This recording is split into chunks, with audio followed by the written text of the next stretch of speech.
యోసేపు జీవితంలో ఎన్ని శ్రమలు ఎదుర్కొన్నాడో తెలుసా?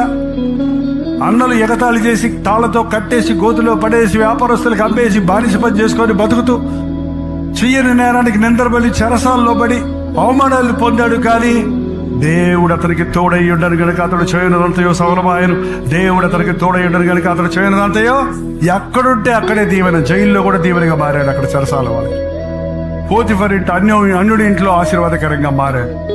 అంతేకాదు తగిన సమయంలో ఐగుప్తు దేశానికే ప్రధానమంత్రిగా హెచ్చించబడ్డాడు. అమ్మేసిన ఎగతాళి చేసిన అన్నలు సంచులు పట్టుకొని వచ్చి తమ్ముడు ముందు నిలబడ్డారండి.